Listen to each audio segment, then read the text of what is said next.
Okay. Do you want to read the intro? Crab people, crab people. Hey, welcome to Looks like crab, look like people. Crab people, crab people. Losers. Good. Do you want to do this quick on What? Can you introduce yourself? Oh, We've got a lot of echo going. nah. I am. Nah. Okay, let's go. Alright, let's go. Hey, remember, hey, what's up, guys? Welcome to the Losers, your favorite losers, and I'm sorry we've been gone forever. That's my fault. Um, what have you guys been doing lately? Alright, that's cool. Alright, so we have a new Amazing Spider-Man review. Yes, we saw Amazing Spider-Man 2. Yes. What was your first impression in general? I thought it was going to be the equivalent of getting a cavity search at the and one of the What, just mildly uncomfortable, everyone else is looking. Yeah. It's like a finger up the ass. That's what I thought it was. Which could be good. Because there's a good chance you might find out you don't have cancer by the end of it. And some people just like the ride, the experience. What you should ask me is, what do you think of Amazing Spider-Man? And I've been very vocal about my hatred for that movie. I feel like it's one of the most the most unremarkable. It should have been called the incredibly unremarkable Spider-Man or the incredibly forgettable Spider-Man. Did you come up with that by yourself, or did you have help? I'm That was some Rain Man shit right there. Okay. Alex, what did you think of the first Spider-Man? The first Spider-Man. Yeah, Amazing Spider-Man, yes. I'm not as, vocal in my hatred of it as Anthony is. But, I mean, it was, I guess, entertaining, maybe. But it definitely passed some time. But for me, I was just like... Much like getting your colon checked. Yeah, exactly. Just, it passes a couple hours. It's particularly if there are some complications. A couple hours? Yeah. Oh, jeez. You must have had a lot. There's a lot of it to see. But my biggest, my problem with that film was just I thought the lizard was just really awful, and they had to retell the origin, and everyone's kind of seen that. It just felt like rehashing a bunch of old stuff with some pretty dodgy CGI. I guess we should start off with basically just do a synopsis. I can't even hear you, and I didn't say my opinion, you bitch. Anyways, the Amazing Spider-Man. When I thought about the Amazing Spider-Man, I'm actually the only one in this group that actually liked the Amazing Spider-Man. I think that it honestly sets up a better origin, in my opinion, and kind of closer to the Spider-Man that I knew. So, and I mean, I see why people I will never fault them for it, but be considered, I personally enjoyed it, mostly because I felt like the origin was on point and was better than I've seen on previous iterations. So I liked it, but I will agree that the Lizard was kind of clunky and the last hour was kind of meh. So I definitely see where people were coming from that, but overall, I liked what they were setting up. So, anyway, we were talking.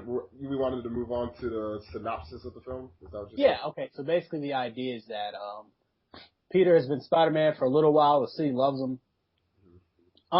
You guys see Spider-Man 2? There you go. That's It's Spider-Man 2, basically. I think that's fair. But no, seriously. Peter is he's been saving the city. He's doing a pretty good job. That's arguable. We'll talk about that later. Him and Stacy are having a little bit of trouble. A little bit of a spat. Little bit of trouble in paradise. A little bit of second guessing. A little bit of fighting.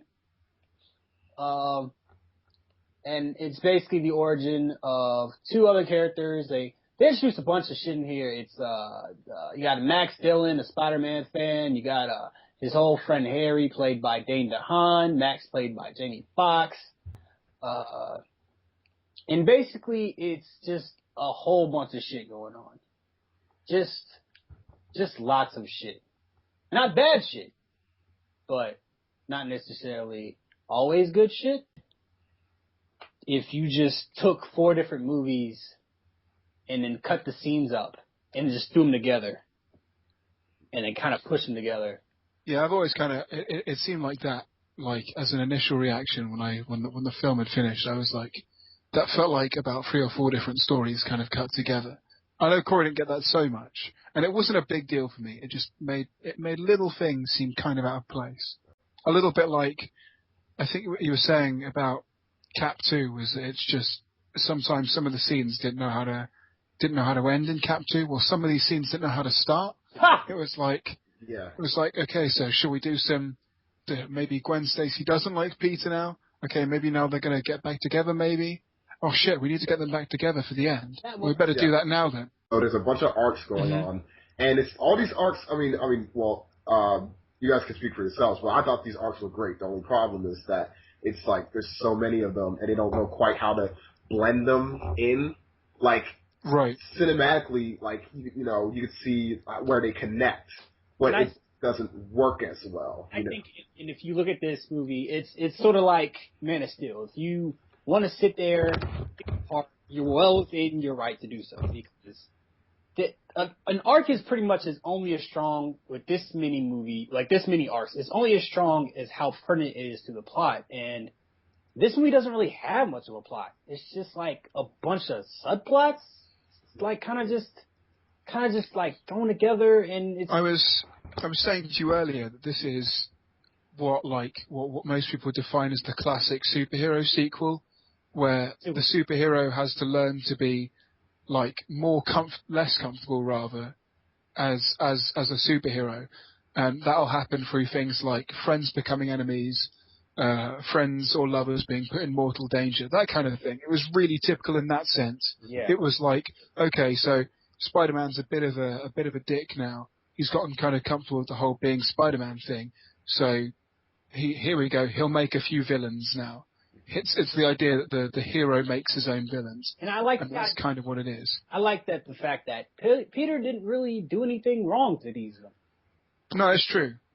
He wasn't kind of prepared for that sort of eventuality. One of the things that the people who are working on this movie do get is that Spider-Man's story, most of his villains were colleagues or good friends at some point, or at least good people that he has known about, but he slowly turns them into villains, and it's not necessarily his fault. It's just that things happen, and they choose to see it in a certain way.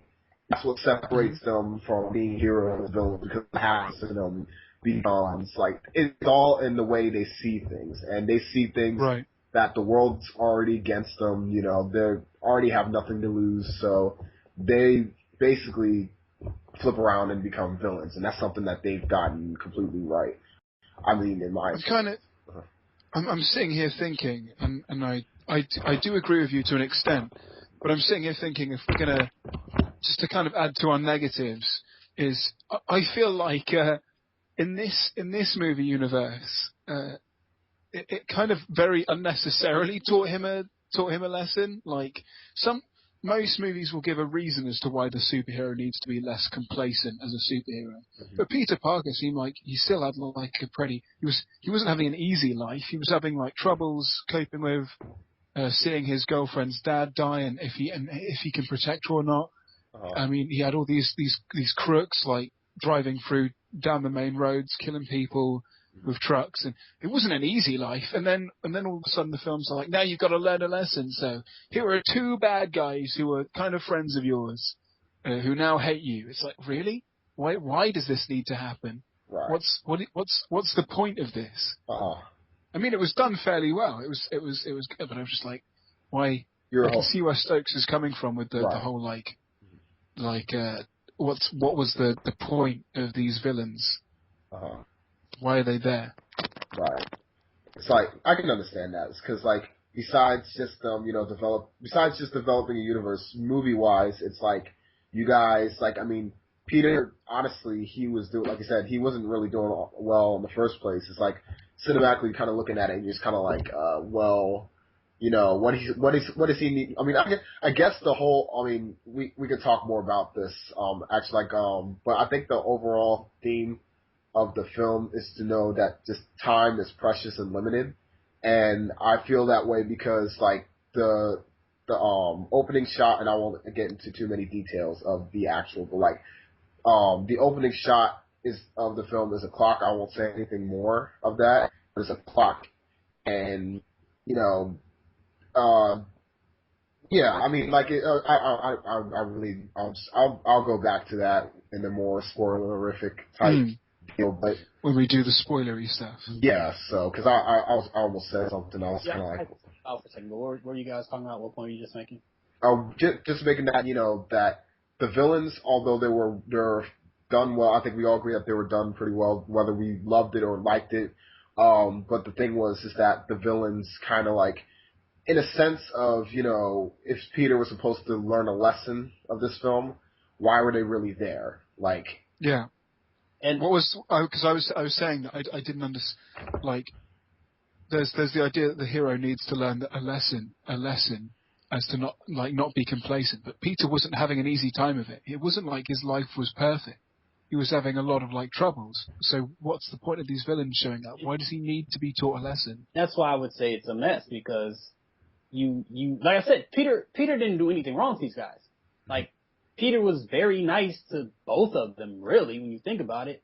Mm-hmm. And so I like that. It's like, wow, so what are you trying to say? What are we here for? What are they here for? And Corey said he liked all the subplots. I say I liked 2 of them. I say there's really 4 subplots going on. There's Gwen and Peter. There's Peter and his dad. There's Harry and Osborn, and there's Max and Osborn, but Oscorp, and I'll just put that under one. And then there's and of these, a bunch of them, probably the only ones I found interesting was the villain stuff. The Peter and Gwen stuff just really doesn't pay off. Like it's just there because they had to have her there, I guess. Like, Jesus. She's like, hey, I'm over here, Peter. Oh, yeah, there you are. Am I going to serve a purpose to this story? No, not really. Just sit there, be pretty. But if I did enjoy the Gwen arc, it's because Emma Stone, once again, shows she's way too good for these movies and just... I don't know. She seemed kind of right at home with these movies. She could be doing so much better. Everybody in this cast could really be doing better. Well, you don't have to worry about... Really? Yeah. So Jamie Foxx I can kind of see, but Andrew Garfield, nah. Oh, okay, yeah, Andrew Garfield's right at home, but Emma Stone, once again, that girl needs a better agent. And but overall, I have nothing super negative to say about it. But other than that, it's kind of a mess. Stuff doesn't really pay off, and it's definitely. I wrote an article on my website, flickermyth.com, plug. But it basically said, is Avengers the worst thing to happen in comic movies? And that to say, it's shaping the industry, and is that a good thing? And as of right now, I'm going to say no. I don't think it is. I mean, it's great for Avengers, but I don't think it's good for any other superhero property because we all seen that Batman vs. Superman is going to try to keep up. I'm just going to try to keep up, and if you don't have the foundation for this universe, you're not going to be able to keep up. And I think that's what we're seeing here. It's just cramming too much in. Everybody wants to say Spider-Man 3 had too many villains. Spider-Man 3 only introduced 2 villains. This is introducing 3, and it doesn't. It one of them is completely throwaway, being Rhino. Rhino just. He doesn't have anything to do with the story. He just feels thrown in just for the sake of let's throw as many characters in as we can. And I know people are going to disagree, but at least Venom or Eddie Brock play a part of the story other than to be just a bad guy. But he's one of the worst villains I've seen in a superhero movie. I agree with you to the extent that he is a throwaway villain, but I do feel like that was the point. However, I don't think that they executed as well as they thought they did.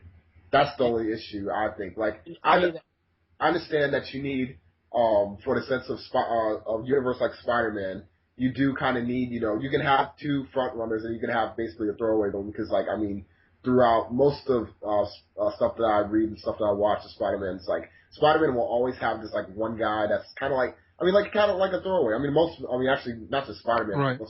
Most superheroes with a huge rogue gallery have always been like that. I mean, they did so in The Dark Knight. The first 5 minutes, while Scarecrow was the main antagonist in the first one, at least one of the supporting antagonists. He was in there for the first 5 minutes, and that would be that. I mean, you already mentioned it, but he's already established character, so he's already developed. This is in Dark Knight, like where I do feel like it could have been shortened. This needs to be shorter than The Dark Knight. There's no reason for this movie to be 2.5 hours long. So to sit here and throw in this character who is kind of just there just to set up a universe, like it doesn't gel. It's just a waste of time, really. When you could, No, sorry, go on. When you could be developing other stuff. It makes a movie. I think Rhino's that kind of character they throw in. Rhino's like he's the kind of undeveloped muscle that opens a story, that gives they probably did something similar in like Spider-Man 2. You know, in a superhero sequel, there's always like the kind of muscle character or the minor villain that won't really be developed too much, but it's there to kind of show the characters getting into the swing of things. Pun absolutely not intended. And then he kind of, if he serves a purpose in like the whole Sinister Six thing, then yeah, I guess it's kind of a bonus. But really, he was just sort of there to establish that Spider-Man's taking on bigger threats now than just like car thieves. Why do you always make me do this? Okay. I say this all the time. It's not about like. I'm not making excuses for him. I'm just saying I think that's kind of what they were going for. Now I have to come in with like, well, but he was awful. Like we're all in agreement, right? That character was. Yeah, I wasn't a big fan of Rhino. No, I mean I could understand him first of all. Like really, like I basically just kind of like felt like I was watching Mushmouth almost because like I understand the basis of what he's trying to do, but like it was just like I don't even. And there are big muscly characters in movies that are more interesting. Like I understand he just has to be muscly, but he could have been funny, he could have been charismatic, and just to get Paul Giamatti, it's like they get no-name actors for like stuff that probably should be like really cool stuff, and then they get like these big Oscar caliber actors for just goofy little performances that are just really hammy, and I'm just like, you're misusing. Paul Giamatti's definitely wasted. He's a great, he's born to play a villain, and he described his performance as hammy, and while I love the Sam Raimi movies, like, this is hammier than anything in there, and that's not the tone that it's going for. It's trying to be freaking dark. Sandman was pretty hammy. I don't think so. Okay, he was very hammy. I think the story was like, hammy. why don't you just leave me alone, Spider-Man? I just want to help my daughter. Sand everywhere. I'm so sad. Tragic, and he was pretty sympathetic. And he was way more developed than Rhino. He was more developed, but he was still kind of hammy. He was hammy, but he wasn't outright he wasn't hammy as just like this is the defining trait of this character. Right. Yeah, I mean, yeah. I missed everything you guys said. I was looking at something like my bad. But I just That is so unprofessional. Well, You're done. You're out of the business. You're done. You're done in Hollywood, son. You're done. Passing this town again. Swear to God, kid. More important things. Anyways, you guys were talking about Sandman was hammy, and he wasn't. He was, but him himself was kind of hammy, but his story wasn't. If that makes sense, the way he was just like brought up, and but just leave me alone, Spider-Man. Why won't you leave me alone? That's debatable. I don't think anybody's gonna watch this movie and say like, well, this is way more hammy. This isn't as hammy as Sandman. Like, no. Yeah. there's no way in the world. Like, yeah, and you guys want to talk about his motivation. This motivation here isn't much better. Like, when you look at it. Well, just Rhino. Yeah. If he's reading Rhino himself, yeah, I guess no. There's no motivation besides I don't like Spider-Man. But a lot of Spider-Man. I'm not saying a lot of them, but like most Spider-Man villains, that's as deep as they get. They don't like him. Like, I mean, for the different ways.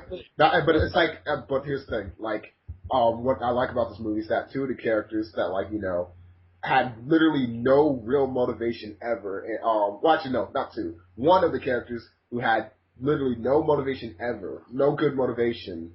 At least in most mainstream iterations, he got a good. He has a good. Excuse me. He had a good motivation, which is Electro, because I feel like both of them had great motivation. Yeah, because you want to know how Electro came about in the original. He was basically just like, my life. I mean, I wanted to be this, but instead I'm an electrician. So he gets shot one day, and then he's like, "Wow, I have powers. Time to rob a bank." And you think I'm kidding? You can look it up. He was like, "Oh, that's how he started." Yeah. Yeah, I was like, let me. I'm not gonna give them credit. Like, that's what they should have done with Rhino. Like, I'm not gonna excuse that part of the movie with that, but I will say that is one of the better things they do is take motivation that I thought would never work. Like, I'm a big fan of yours, and really make it work. And like, even none of these villains are really evil except Rhino. He's just an asshole. But Harry's not evil, and Max really isn't evil.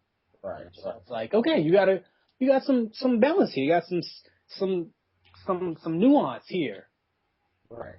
If we're going to do things that we thought were good about that film, then I would definitely say that Max Dillon as Electro and Harry Osborn's Green Goblin were just great characters. They worked well together, and they were great villains by themselves. And that's my problem, is that I won't say they're great villains. I will say they're great characters. Their alter egos were great, but them themselves as villains, I wasn't feeling it. Well, let's actually do that right now. Let's go through our positives, and let's start positives. Oh boy. Okay. Well. And try not to be a sarcastic asshole. Yeah. You're about to, you're like, oh, let me see. No. Go. Okay. Like I said, I think Max Dillon and Harry Osborn are great. Okay. Right. Their motivation is great. They're cool. They're well acted. They're sympathetic. They're not. I remember the writers were talking about, we want to make every character likable, and I was like, that's stupid. And I thought when I'd see this movie, it'd be like, oh, just sympathetic, and you're not going to feel for them. I actually did feel for both of them. Mm-hmm. It's pretty tragic, without it being like trying to tug at my heartstrings like I thought it would be. No,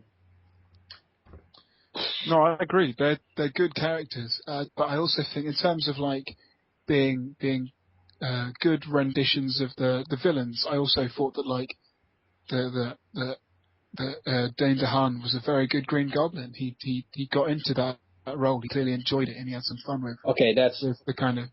And I think Jamie Foxx was a good Electro as well. I thought they were just really good versions of those villains. Yeah. I'll talk about that because that is kind of on my medium. Is there like some in between negative and positive? Like, sure. Let's do that. But let's first get everything that we actually like. Okay. Gwen Stacy. Gwen Stacy. Emma Stone as Gwen Stacy. Okay. Right. Great. Like I said, I already said she's wasting her time with this franchise. Yeah. Honestly, as an actor, I don't think she's wasting her time because she's in one of the biggest named franchises. She's getting that money regardless. So. Well, she could be doing better things with better movies, but that's neither here nor there.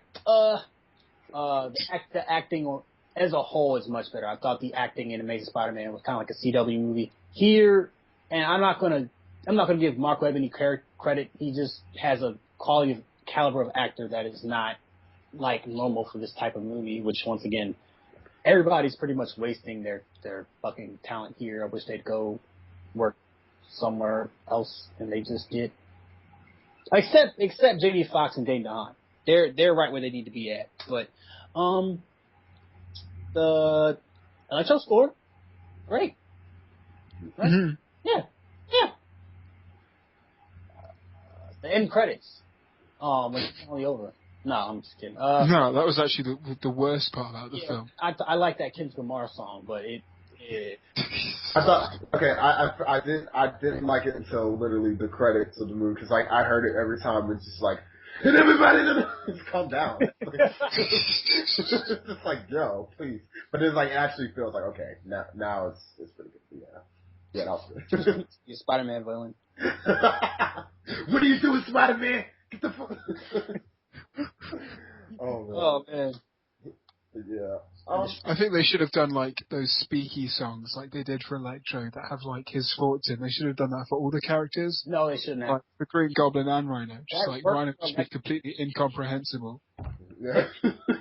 I mean, this is a little bit more completely directed than the first movie. The first movie to me was like, it felt like a first-time director directed this. Like somebody straight off TV. It is. No, it's not. It's not a first-time director. Well, he did 500 Days of Summer. That So, was wasn't that his first time directing? yeah, but it's like that wasn't even like, not to say that was, but it was his first like big. Was that his debut film? Yeah, no, it's not his debut film. It was his first big film. 500 Days of Summer wasn't even expected to be like that. This is not his feature film then. Yeah, but it's like your point is that he's a rookie director, and he is a rookie director. Yeah, but it felt like somebody who hasn't even directed a studio movie, like nobody who hasn't directed a full hour and a half of. Well, you might as well have him because it's not the same film. This is supposed to actually. Anyway. It's the same. Somebody, they got somebody off the CW to make this movie. Is he off CW, Corey? You said what? Is he off the CW? No, he's off music videos. Okay, cool. So that makes sense then. And then, and there was like a lot of setups and shit that made Spider-Man didn't work. Most of the dumb shit in Spider-Man is gone. The comedy is not as much. I won't say it's better, but it's not as much of it here, which is good. Cause this Spider-Man is just not funny. I mean, he's just not, but here, he's less not funny. It's a good thing. Less not funny. The most positive I can say is the stuff they don't do, except for the villains. But other than that, yeah, it's a piece of cinema. It's something you pay to see at a movie theater. Well, you didn't. All right, cool. I just edit that one out. Yeah, I see that he's trying, and it's like, I know that he's trying, and I appreciate that, but he's like, his cringe making him just like. So what? I said you're trying, great, but you're trying makes me cringe because you're just holding back so much, and I can tell. But no, go ahead. Alex, what were your positive points about this film? Positive points about this film, without being spoilery. Yeah. Like I say, I really like the villains. I thought they were fantastic together. I didn't mention that. I'm sorry. The two of them together when they interacted was like, okay. Well, yeah, the interaction was good. This is the highlight in the entire franchise. That 1 minute. That one scene where they're interacting together. Yeah. That is a great scene. And it makes me hopeful for the Sinister Six. Like, what if they have an Avengers like that? Like, my favorite part of the Avengers is when they're all hollering, they're all arguing on the.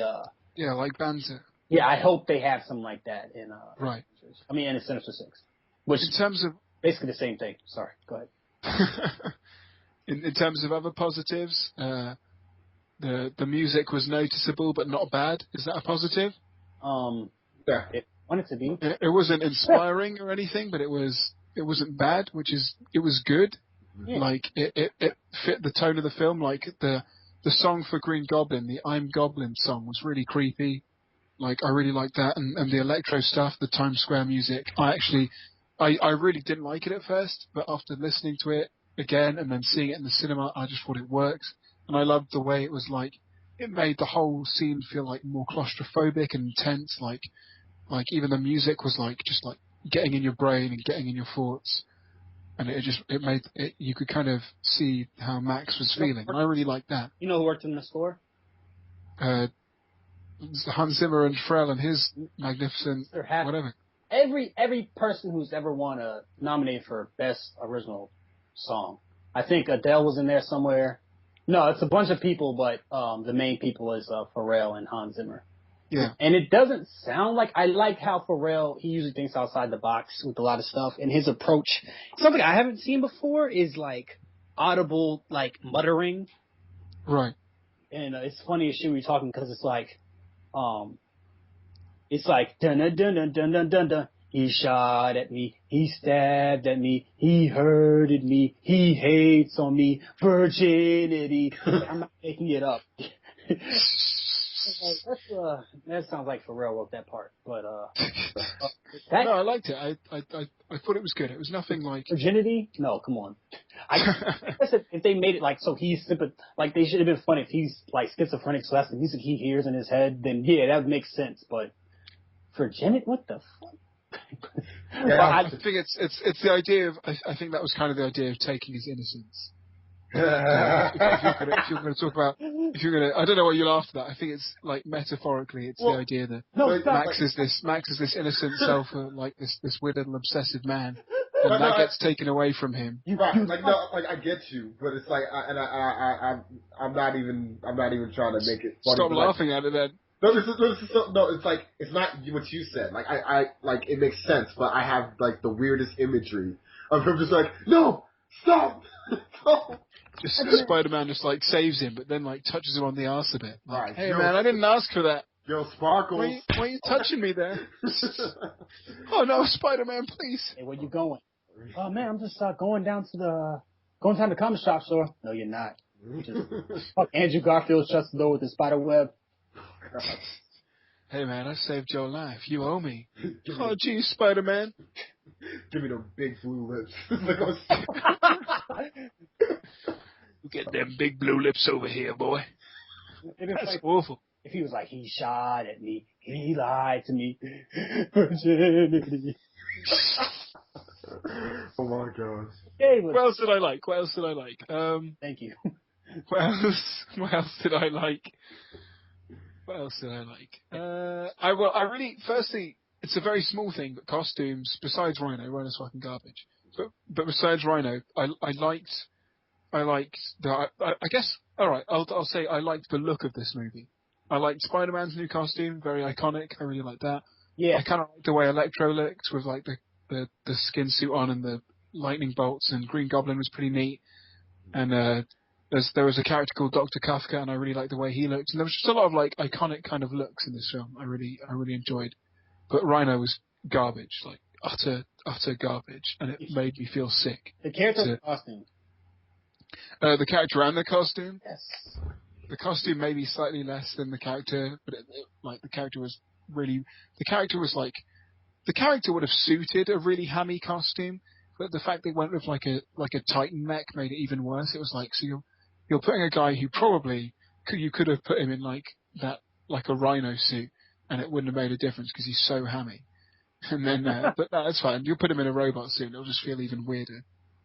It's just, It's like they saw. I liked the look of the film. The CGI was a little bit more polished this time. It's like they saw the trailer for Transformers 4. It's like, we gotta have a Transformer in this one. Transformer animal. That shit.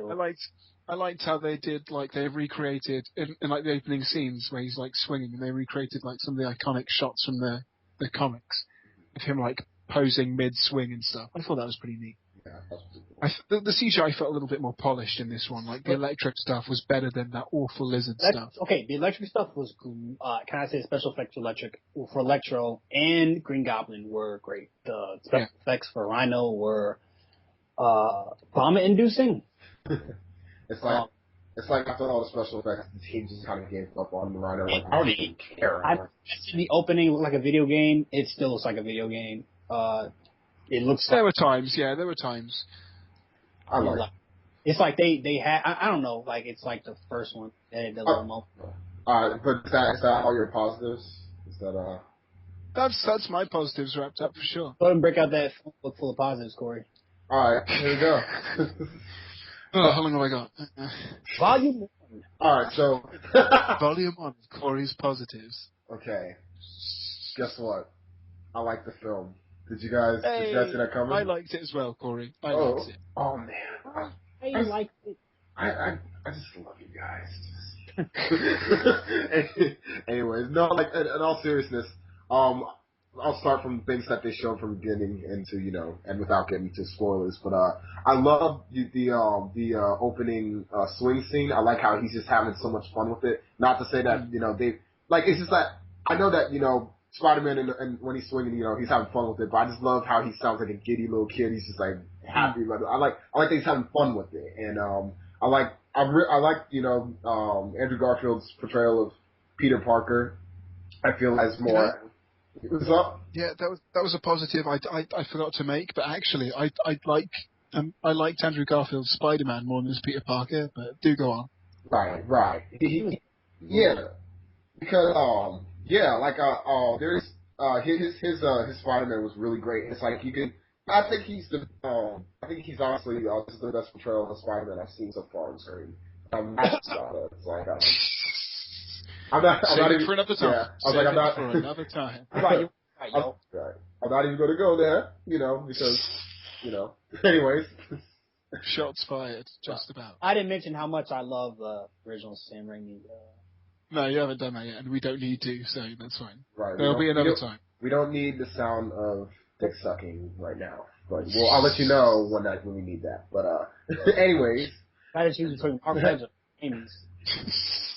Okie dokie then. Okay, exactly. Corey. Let's just move on because that's irrelevant. No. Let's just move on because that's irrelevant, kind of like the Sam Raimi series. So let's go. Yeah. Okay. So another positive. I love the way they were. I love the way that. Shut up. I love the way the villains were portrayed. So it's a spectacular Spider-Man. Oh my god! It's like. Oh my god. Anyways, if he ever does a review of real Spider-Man you've been waiting for. The real true story of Spider-Man. Man, I hope that if we review a movie that he loves and it's going to keep on interrupting, so like, well, the movie you kind of has, which is, I love the past generation. Excuse me. Anyway,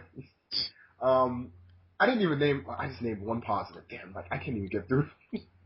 Shit. Anyways, no. Anyways, I love how the villains were portrayed in this one. I definitely love the way Max Dillon, aka Electro, was portrayed. I felt like his scenes when he was Electro were just amazing. Like I know throughout the Electro scenes. I love the score that was along with Electro because like. It knew how to hype a crowd, and it basically, like, my heart was racing, what he was about to do, and you were wondering what he was about to do, and then when the score, it just fit perfectly. The score intertwined with what was going on perfectly, and it just caused this, like, a great scene where my heart was racing. I was like, it was great. Like, it looked good, sounded good, have no complaints on the Electro scenes. They were great. I loved them all. Mm-hmm. Harry Osborn scenes, I actually really felt for him, too, that he was basically, he wanted to get something and he didn't get it, and, it was kind of sad to see, but, it was just a very sympathetic thing, and, agreed. Yeah. For sure, I agree. Yeah, so, it's, I like the villains, I like the characters. There's no complaints, honestly.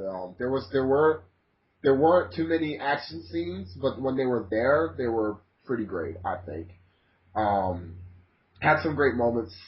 That's all I can really say without spoiling anything. I can't get into detail. But so can we talk about? Okay, sorry.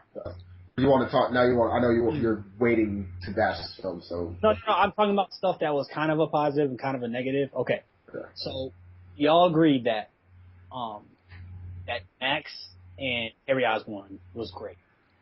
Mm-hmm. I have to break away and say that I didn't like the Green Goblin character so much as he only makes a cameo in this movie. He's not barely in it. He's like just shows up for like not enough time. He doesn't really do enough. He doesn't really have many lines as a Green Goblin, and so it's kind of like just like. Oh, well, it's kind of like just like I don't know how to explain it. Just the Goblin greatest hits instead of like what I actually want to see, like some real good banner between Peter and Goblin and stuff like that.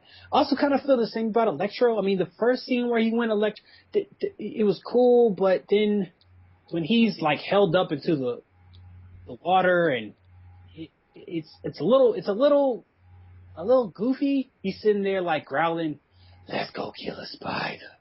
I'm like, I'm gonna be an asshole. I'm gonna be an asshole. I kind of get you. I'll go into that stuff a little bit more in the spoilery bit, but yeah, It is a little over dramatic. I felt like. Right. Okay. There's some over drama for sure. He's in his element. He's supposed to be the most badass fight ever. He should be the toughest superhero villain. Yeah, he should be great. And by the end, he kind of reverts to his nerd self a little bit. He's kind of just goofing around. He's not as threatening. I was like, it's like this series. The problem I have is that it will not, like, if it has the opportunity to make a joke, if they can think of a joke, they will put it in there. Like, they will not, no matter how it hurts the scene or believability, they will put that shit in there. Surely the hardest supervillain for Spider-Man to fight would be like Captain Bathtub or Professor Drainpipe or something like that. Oh shit! But I just had those two that like are like kind of half complaints. Right. Okay. And so okay, I'd say like the supervillains are just okay, but their alter egos are great. Right. Fair play. Are we going to go spoilery? No, we're going to do negatives and give our overall opinions, and then we're going to do the spoilers. So this is where I kind of did my negatives at the start, but I get you. Okay. So this is where like I put down my phone book of positives, and then we take out Stokes' phone book of negatives. So I don't have a phone book of negatives. Just like don't lie to yourself. Just don't hold back. No, he's waiting for the spoiler so he can get the nitpicky stuff out. Like, yeah. He's got like a little box of nitpicks that he just wants to crack open and get going. You guys start with the negatives. I kind of did my negatives at the start, but Corey, please do some. And I'll just piggyback on whatever you say, and then I'll just go ahead and give it up. All right, I'd say negatives about the film is that one of the negatives is that I think most people kind of have this negative, just the fact that the film, with all these arcs, it just like kind of feels like clunky a bit because the arcs are trying to fit into one. They like when you look at the film, they do fit, but they don't fit well. That's the problem. They're like cogs and they're just kind of spinning, but then it's like they kind of you know, kind of I don't know how to cogs, compare it to throwing a fork in the garbage disposal. It's like it clunks up a bit, but it's like I wouldn't go as far as a fork. That's pretty damn clunky, throwing a fork into a garbage disposal. No, I bet, but I wouldn't. Yeah, like I would say it's that clunky. Like that would kill me. Like I bet. But for all you British folks out there who don't know what a garbage disposal is, it's something Americans have so they can pour their trash straight down their sinks and blend it up and not have to worry about it. And then turn into soup for the poor. Yeah. Whereas we recycle in our nation, so we don't worry about that sort of thing. Yeah, you also don't have dental care. So. Yeah, I was Sorry, what's that about your healthcare system? Garbage disposal. Hey, you want to smile brighter, motherfucker? What other negatives do you have, Corey? What else? Let's see. I also one of my other negatives is that I think it was one. I can't remember the exact. I can't say the exact scene. One scene to me looked extremely fake to me. I don't want to give it two away, but actually I could probably give this one away because they showed it on the MTV clip. But it's like let's just save it. Okay, well, it was one scene that was just like, it was, the whole point of the scene was to hype you up, and then it literally just kind of drops you down, and it's like, the scene looks extremely, I would compare it to Polar Express, where like, for like CG in Polar Express for an animated film, it looks good, but that's because it's an animated film. That movie is not good CGI, that shit is horrible. What, Polar Express? Are we talking about the pacing of a particular fight scene? Yes. Yeah, no, I understand what you mean, yeah. Right. We'll go to that particular, what would you call it, like a mechanism Well, we'll go into that in the spoiler bit, but I think I know what you're talking about. Right. So, that scene was extreme, just, and, also just Rhino's dialogue, and not because what he's saying, it's how he says it. I can't comprehend anything he's saying. Like, I could understand, like, little things, but, like, the way he's saying it is just weird. It's just like loud Russian accent. It's just peculiar. Right, because there's like one scene, like I won't say what exactly, but he's almost like mimicking somebody, and I'm just like, it's just gibberish on top of gibberish.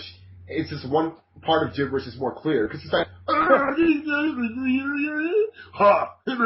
Spider-Man. I'm like, what? I was just like, I'm done. I'm just like, I feel bad because like, Spider-Man. Right. They got Boomhauer to play him. Oh gosh, that dang old Spider-Man. I mean, like, yeah, I was just like, dang. Like, I mean, it was like they could have had something, but they didn't, and it was just kind of like, yeah, everything he said was just. Ron is like that friend that like just shows up everywhere. You never invite him, but he kind of just shows up. Mm. That's I know, like I thought I'd be glad you're here, but why? Yeah, it was just kind of like, and then I think my last complaint is that like, the scenes kind of, there's two scenes that I know that cut awkwardly, just like very awkwardly, and like that's been kind of my complaint recently with most films. Like, Winter Soldier had the same problem with me. Like, they didn't know how to quite end the scene, but the Russo brothers also do Community, and Community has the same problem at times. So I'm just kind of like, they just have awkward cuts. Like, I don't dislike it really, but like it's just kind of weird, and I'm just like, you guys really couldn't do any better. So that's all I really have for negatives. Just weird cuts. One scene that just looked extremely, kind of dumb to me. Just Rhino dialogue in general. Just no, I'm good. Sound like a Muppet. Like in a movie full of nuanced villains and sympathetic villains, it really is like a huge disservice to the movie. Are you done? Yeah. Okay, hold on. Get this motherfucker. Okay. Is that your box of nitpicks? It's my book of nitpicks. The box coming out. Okay. I already explained. This movie's kind of a mess. Okay. Like I said, there's about 5 or 6 different subplots going on. And is this our spoilery bit now? No. I'm not going to go into details. And they jeez. elaborate later, but they don't really play out in a way that like makes them cohesive or anything like that. They're kind of just all just shoved in there, and it's like, wow, why am I sitting here in this 2.5-hour movie if you're not trying to move towards like a purpose, if you're not trying to move towards something you're trying to tell me, like Dark Knight should have been like as long as it was. This could easily have cut out like an hour because none of this taking out Rhino would have cut like a good 30, 40 minutes, and it needed that. It needed to be tight. When you're trying to do this movie with this many spinning plates, you want to move by quickly so you can develop characters and as efficiently as possible. Another complaint, too much slow-mo. I think Corey agrees with me. It's like the action is just okay, but it's like the only thing Mark Webb does to make it more interesting is just slow it down. Like, okay, this is okay. It's pretty to look at, but I'm not getting that exhilarating feeling I'm getting from other superheroes of his type. Like when you watch the Nightcrawler scene in X-Men 2, that's well filmed, it's exhilarating, and it's really cool. And this is kind of just like, yeah, this scene kind of sucks, Mark. Like, oh, we can just slow it down. Zach, what should we do? Oh, just slow it down, man. Works for me. No, it doesn't. Yeah, I would say that like you're right. Like there's one scene in particular that just like didn't need slow motion whatsoever. But it's like I hear you. Like they do it a bit too much, which is kind of like I can get the fact that like Electro's a fast moving villain, so there's sometimes when it's necessary. But then it's like they do it a bit too much to the point where it's not like they don't even the best part in this movie, the best action is like it's not even slow motion. It's just like it's just cool. It's just like, hey, we don't need to slow this down. This is great. This is well filmed. This is you don't need slow motion. Right. You know? Because I feel like slow motion is a crutch for shitty action directors. Because there were actually some scenes where like it was good because it caught you by surprise, but if you're doing the slow motion thing, it was kind of like, you know, you're kind of defeating the purpose of the scene. Like, I mean, at least I felt like there's some parts where it was just like, whoa. If they did that in slow motion, it would just kind of been like, okay, but yeah, no.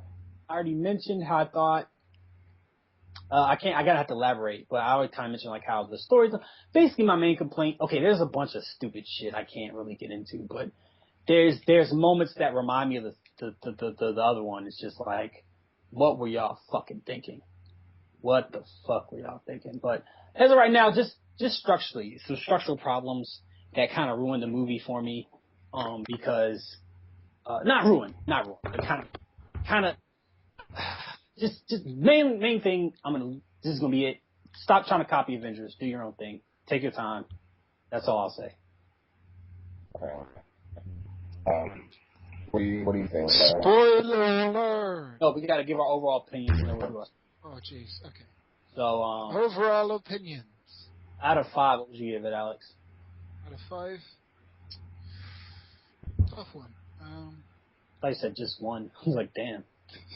That's my review. Maybe like. Can I do like a Rotten Tomatoes percentage? Sure, go ahead. Yeah, okay. Then I'd stick it about 70%. Okay. I don't think the first Amazing Spider-Man deserves the 70% it's got on Rotten Tomatoes. I think that's more like 60, 65. But I think Amazing Spider-Man 2 was a clear improvement, had its problems, and is about 70%, 75%, something like that. Where would you compare? What would you put another movie at 70% at? So I can. What would you put Cap 2? Where would I put Cap 2? I'd put Cap 2 like 80, 85. Okay. Like that was a very good comic book film. That is how you make a good comic book film. Okay. What about you guys? What about you, Corey? If I were to put stars, I would put it at a 4. If I were to put it on percentage, I would put like 80. I'd put it 80, like a solid 80. I would at 85 to 90 being like overall good film, be like Captain America 2 or Iron Man would be 85, 90s. Yeah. Amazing Spider-Man 2. Because I feel like, you know, Amazing Spider-Man 2 for a lot of movies for me has more entertainment value, but when I think of just this film in general in different areas, I feel like Amazing Spider-Man 2 kind of missed some things, so I can't put it up there, even though I was more entertained with that than most films. I would say give it an 80%. So that's why I put it. What about? Okay. On the scale of discomfort, from getting shot to somebody pinching you, I give it getting kicked in the balls. No, I'm just kidding. I give it 30%. The ending really did take the wind out of it for me. My gosh. Do you want to know something really interesting? It was to clarify, it was a 50 to 60% before, but then like the ending kind of just threw that out the window. Specifically, one of the specific things being the Rhino, completely just taking away screen time to belong to Electro. Do you want to know something interesting? What? On Rotten Tomatoes, no matter if you're going by all the critics or just the top critics, The Amazing Spider-Man is about 3 or 4% higher than The Amazing Spider-Man 2 is. That is some bullshit. I'm calling it. Amazing Spider-Man 2 is an improvement. Not amazing, but an improvement on the first one. It's a real big improvement, at least the middle part. Right. The second act is the good part. Right. And we're going to get into spoilers now, so everybody give a few chance to... Yeah, so everybody get out. Get out now. Leave. Out! Leave. Leave! I don't watch you anymore. Chitty.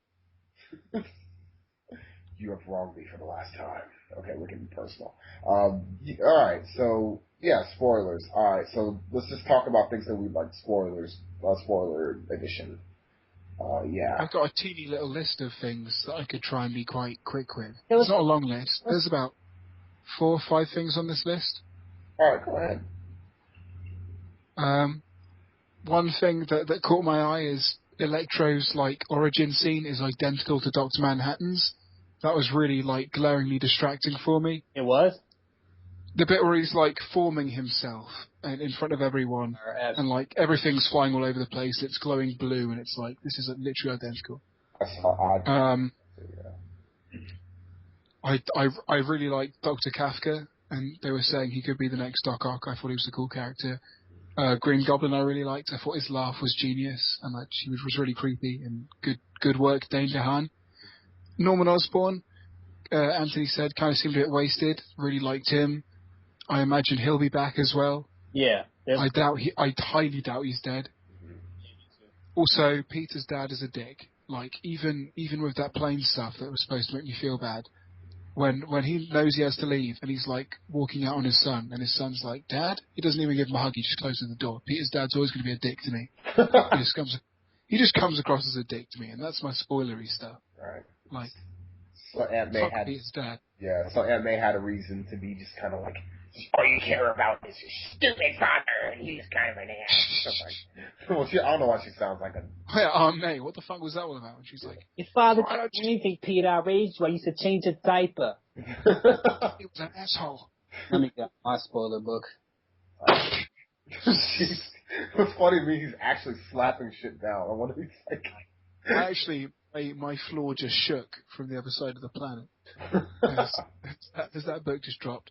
San Francisco has dropped into the ocean. I'll just go through and give a real spot synopsis. Basically, the movie opens with Rhino, and I feel like Peter Parker was barely. It's like Iron Man 2. It's like I feel like Peter Parker was barely in this movie. Like I can't remember a single moment with him in it. Like that all I can think about is the villains. Right.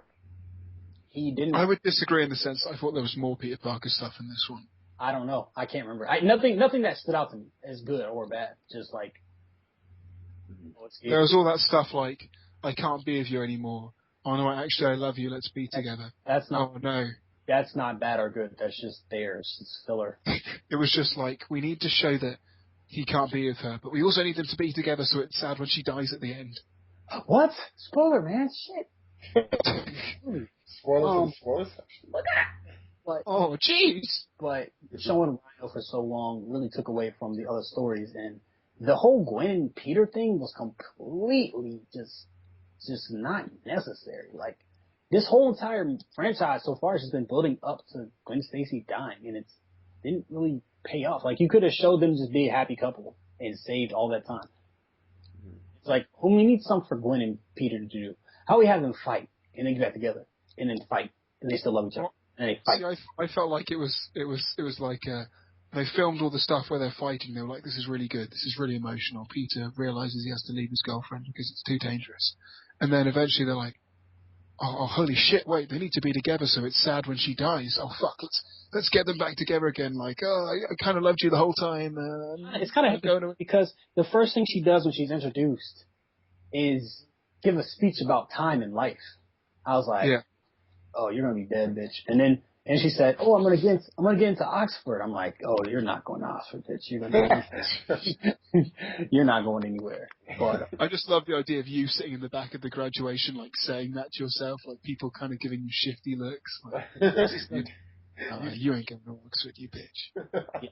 And you're gonna die. So it's like that whole thing is like, how do I mean, I didn't enjoy that. I mean, Gwen Stacy is great, but I didn't really enjoy it per se. Okay. Kind of just there. Okay. Let me just say spoilers on what I did think was awesome. Okay. I can't speak today. What I did find awesome. Okay. I think whatever his name was, the guy. Kafka. Okay, that guy. Now, when people said that he could have been Doc Ock, I first when I was an hour in the film, so I just saw him. I was just kind of like, I don't know, maybe he gives me a Doc Ock vibe. Like, I mean, like he kind of reminds me of Doc Ock from the animated series. Calm, collect, classy. Has an accent. Wears big, unusual glasses. So I was kind of like, he could be. And then it became really apparent to me when he shot his spine. I was like, this dude's gonna have spinal issues. So I'm thinking, this guy's definitely, he's definitely Doc Ock, and Colm Feore is definitely the Vulture. The fact that he escaped, and that dude just looks like a freaking bird. So it's just like the bald guy. Yeah, he looks. No, there was when you characterize a standard like. When you give that much character to someone who would otherwise just be like a run-of-the-mill scientist character, you know they're made for big things. Stop. Are you sure? Maybe they're just fucking up. Because it was just like one of the makeup artists was just having a really good day. It was just like, let's make this person iconic. Or because they still have the man with the shadow. It doesn't really do anything. Well, we don't know what that guy is yet, and I'm not sure. We know who he is. Who is he? The man in the shadows. He's the gentleman.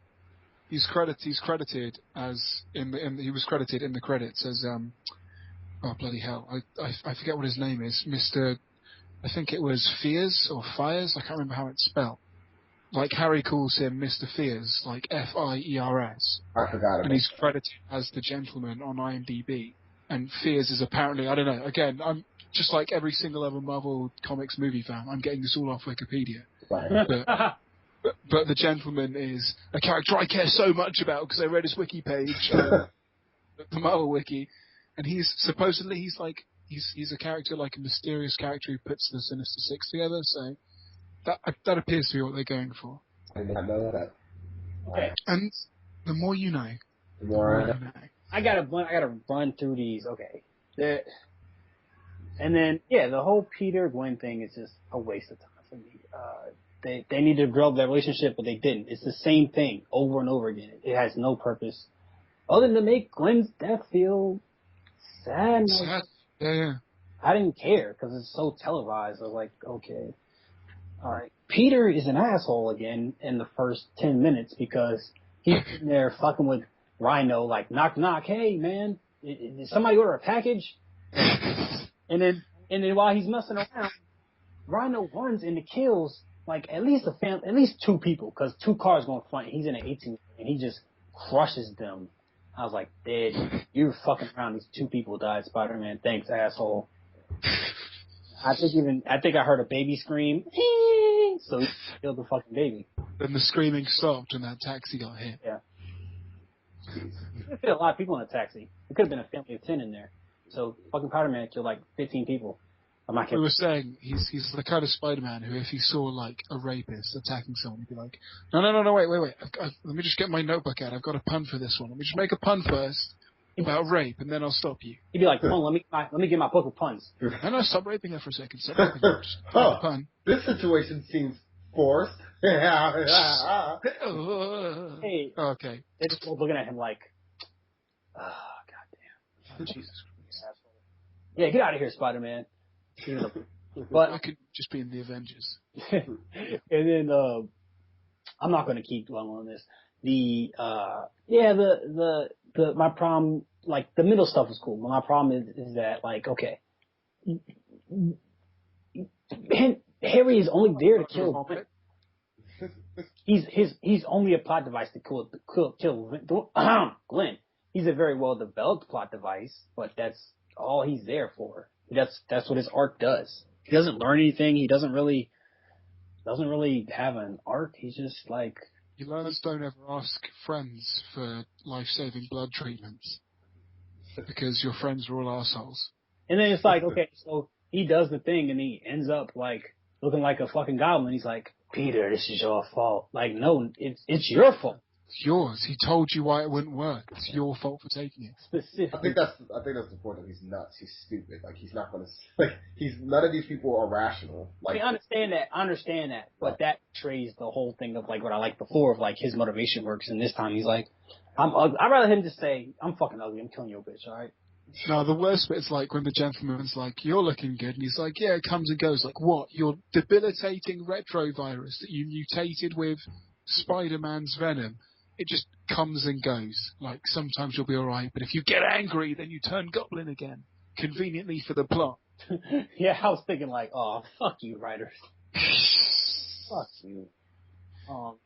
And then I would have much preferred him like in a straitjacket, like full goblin, like laughing in a cell when the gentleman finds him. He's like, "We've got to put a team together," and he's like laughing maniacally instead of just, "Oh, I can be Harry Osborn when I feel like it." Yeah. Laughing maniacally and just like in a straitjacket. He probably like, you know what? Never mind. Fuck you. I don't need you. Yeah. He walks away. He's like, wait, where are you going? He's like, you're nuts. I'm good. You're fucking nuts. Like, but no, yeah, like I mean, I feel like you know those two guys are obvious Sinister Six, and I'll look forward to. Of course, like that's why they're both still alive because you can't get rid of a villain. Yeah, I thought that was pretty. There was there was one thing that got me thinking when people said that Norman Osborn is probably not dead and could come back as his own version of like Green Goblin or Hobgoblin. It kind of got me thinking that, you know, they're trying to make the Sinister Six movie, and the idea is that it's a redemption story. Maybe Norman Osborn comes back with like this huge evil plan to like destroy the city. He's gone like completely nuts. He's back as like Hobgoblin or something.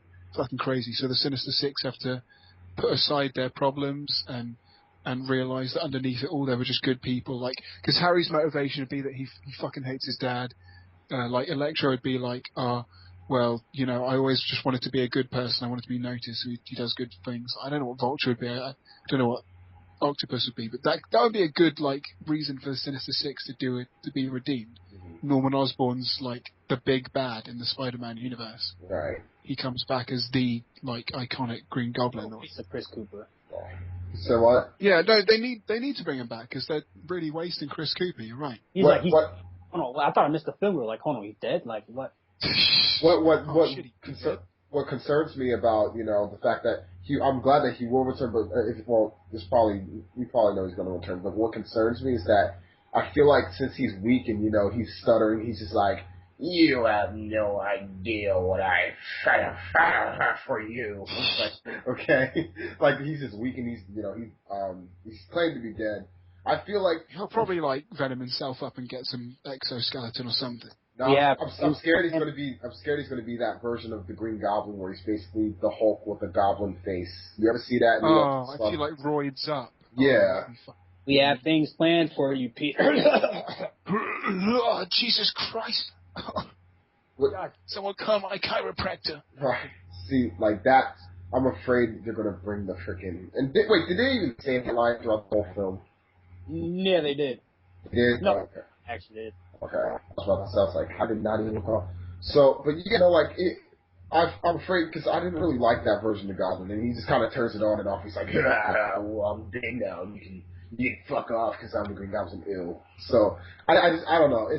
I don't like that version, but unfortunately, I feel like since, you know, Dane DeHaan is Green Goblin, not Hobgoblin or any other Goblin of that sort, he's going to be, you know, he's going to be that Green Goblin since it's mostly based off of the Ultimates looks, and I'm just kind of like, I guess it'll be cool if they can pull it off, but that's literally like my least favorite Goblin ever. So okay, few more. Maybe they'll do Hobgoblin. You never know. Few more questions to make. Why not introduce Mary Jane instead of Rhino?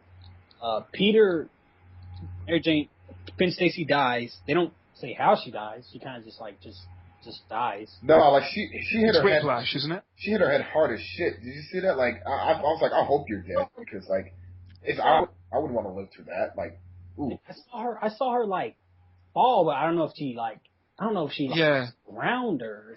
What they were doing was the idea that they were basically like Mark Webber's basically trying to be cool and copy the comic from the scene from the comic. And it's the web gives her whiplash. She catches her too late, and the web like basically breaks her neck. But they left it. They pretty much like assumed that everyone in the audience would know that, so they left it too ambiguous, and you don't know what killed her. It's like, anybody who's seen the movie would be like, okay, this is just leading up to. Oh, I'm just sitting there, and it's not like they don't. Okay, there's a way you can tease something and make it like like tense. Yeah. But the way they teased it, it was stupid. Like, Peter, I got accepted into college. The three most obvious ways you can tell somebody's going to die in a movie: if they hold a picture of their son, you're going to die. You're about to retire on Tuesday, you're going to die. You're about to leave this bad city, you're going to die. Yeah. I was like, y'all haven't... I think about like 90% of the audience saw it coming, but like I said, I don't think it's about I don't think it's about what happens, it's about how it happens at this point, and I think people were curious on how it happened, and I think that's... It happened. There was no... Literally. He said what? The biggest giveaway was definitely, I'll move to England with you. Like, oh yeah, Spider-Man 3 is going to be set in London. The Spider-Man franchise is going to be in London from now on. How ironic was it that a Brit was being ignorant about British stuff, even though he's a Brit and he's acting like an American? I thought that was very ironic, but it was very funny too. Just salute to the Queen. Like, oh man. I just thought like could have done it. They could have done it in a way where I'm like, okay, you could have made it so that I felt bad for Gwen, but like, I mean, I did feel bad because it's, you know, Gwen Stacy, but I was like, you're teasing it in a way that's annoying me more than making me feel like scared for her, you know. Well, I've got a nitpick. This is a really nitpicky nitpick, but it's still a nitpick.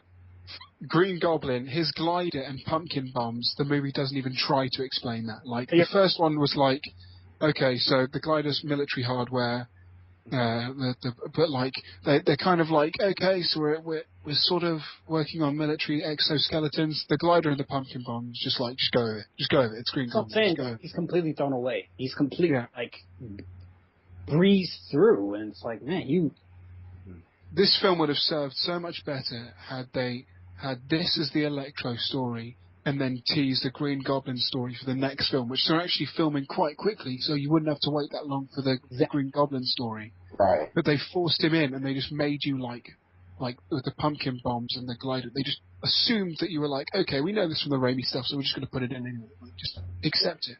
Accept it, motherfucker. You read the comics, right? Yeah, it's like the one thing that someone says that like the problem with this whole thing is that with Mark Webb is that like he has a good thing set up for this universe. Like he has a good thing coming, and I'd say that most people like where this is heading. But the problem is that he's a bit too excited on the future, so he doesn't focus on what he's working on right now. He's a very eager guy, and it's just kind of like you're putting all these hints out for Sinister Six, and I'm like, okay, that's cool, but like it will get here when it gets here. But for now, can we just like kind of focus on time and make, you know, a better film instead of going past going past. Oh, okay. Well, what were you saying? I said this whole franchise is just like a money grab, and it's like, okay, you know it's a money grab when the entire first movie is set up for a sequel. Like Iron Man is not set up for Iron Man 2. That's exactly what I like. Somebody pointed out the other day that the first Captain America film was basically a 2-hour trailer for the Avengers. It's like, we need to establish characters. Here's a big the after credit scene is actually a trailer for the Avengers. We're just trying to tease it. We're just trying to get him out there. This film is like the biggest trailer for Sinister Six, but by the time you get to the end. This is like it is its own film, but like Captain America was its own film, but it was also a huge tool for selling the Avengers, just like this is a huge tool for selling Sinister Six. I don't think it was. I thought that was Iron Man too, because Captain America is a very contained story. Like the only thing that's not contained about it is like Captain America, but you can't tell that. Well, you couldn't tell that story. Like you couldn't have that cliffhanger with it'd be there regardless. That was like the last 2 minutes of the movie is an Avengers. This is entirely. I think that people say that, you know, Captain America is like like a huge thing for the Avengers, because I think Captain America is the only film. Well, correct me if I'm wrong. I think Captain America is the only Phase 1 film that literally connects to all the other properties that they were going to introduce into Avengers. I'm pretty sure, like, they connected through Hulk, Thor, Iron Man, all three of the important. All three of the important. But I don't think that's still not a 2-hour commercial though. That's not. But I think what people also mean when they say that, and kind of similarly with Spider-Man, is kind of to an extent with Thor, but with Captain America, it just felt like a movie that will introduce a character. Like Spider-Man could be argued to be just being there to introduce some Sinister Six members. Like, just get them out of the way so you can do some more in the next one, so you can make a Sinister Six film. Like, Captain America, you could argue, was just introducing Captain America, showing us a trailer for the Avengers, just to get Captain America there. So we've got an idea, like, as to what his backstory was. We can just use the character now. I can't go along with that. That just doesn't, especially when you put it next to this movie, which doesn't, Captain America works on its own. Like, if there wasn't an Avengers movie, Captain America would still work just fine. But this, if they don't make a fucking Sinister Six movie, then this movie just kind of sucks. Like, it's like it doesn't stand on its own. It's set up for, it's the first one set this movie, which is set up for more setup. Like, when is this movie just gonna be like, okay, how about we just don't have all this setup, we just try to make the best movie possible without worrying about setting up anything else. Like, how much time did Captain America devote to setting up the Avengers? Like, a post-credit sequence? Like, that's not the same. It's not even close. Fuck, at least the shit, like, had a post-credit sequence for something that had to do with the universe.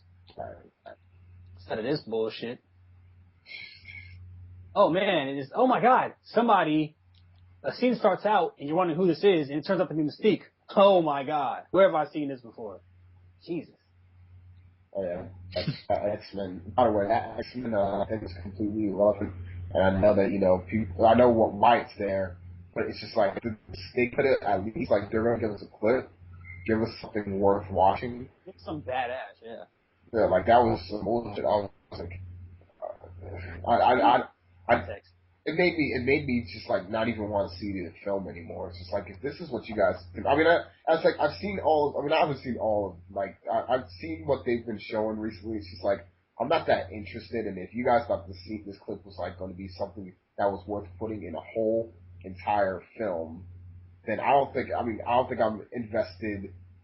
Story wise, or just, I'm good. Yeah, fuck you, Fox. That's the pettiest thing to do. Like, okay, Mark, you don't have to make us a movie, but you do have to just randomly shoehorn this X-Men footage into your own property. Just don't be so goddamn petty. Find another director to make you a fucking movie. Right. If you're gonna make shit tons off X-Men anyway, why do you need to ruin this man's intellectual property by forcing him to put your footage into it?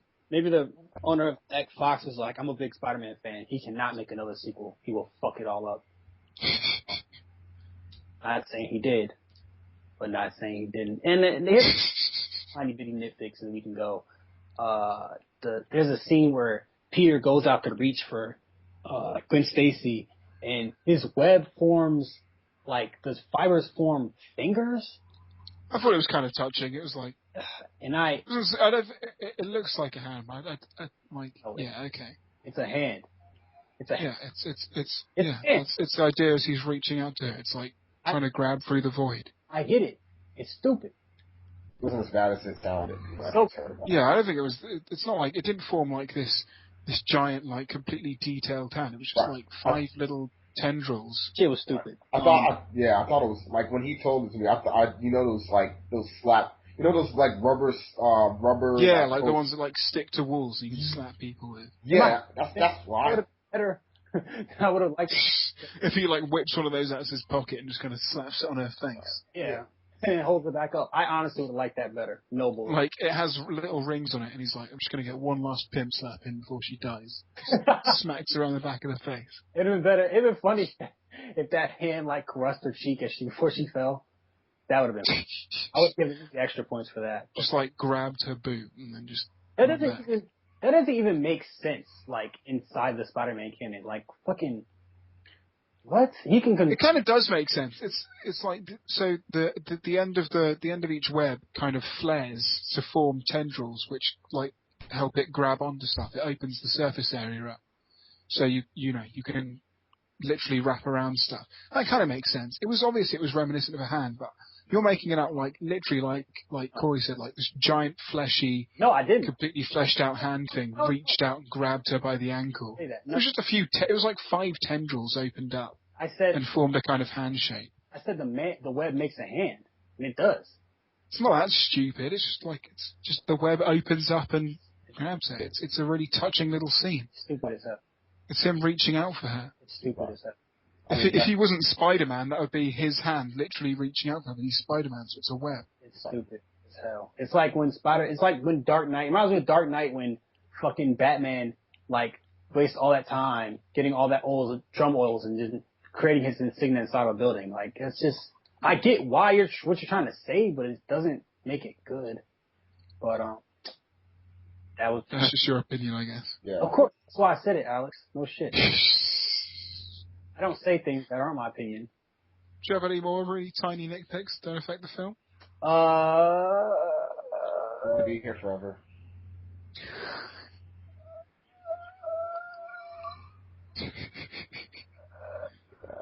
And that was our podcast. Thank you, guys.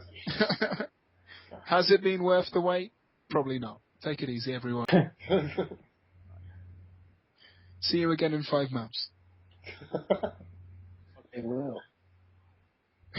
Next review, what the fuck? You guys are doing a debate soon, though, so there's that. Yeah. Oh, yeah. Can we plug that? We'll plug that. And what else? Godzilla's coming out soon, so I know we have to. Oh, when is Gadzuki out? I mean Godzilla. May 16th. May 16th? Oh, neat. Right, so. If I'm not too examined, then I will be around to help out with that. Didn't know that was a verb. Examined. If I'm not too examined, yeah. Or a noun. I didn't. Fingers crossed Gadzuki appears. Fingers crossed. Cool. Oh my gosh. I think that's what they're teasing. Let's hope that Godzilla does his celebratory dance. where he jumps up. And, to send us out, I'd like to play a little clip. Don't forget to check out me and Corey's debate of, we're going to debate, what's cool now, we can debate between what's better, Spider-Man or Amazing Spider-Man, and then we can debate what's better, Spider-Man 2 or Amazing Spider-Man 2. Okay. Which I think is a much closer fight. Yeah. But it's still too. It'll be fun. It'll be I'll fun. close your guys out with this. Who are you? Good night, everybody. Good night, everyone. Oh, jeez. Thank you.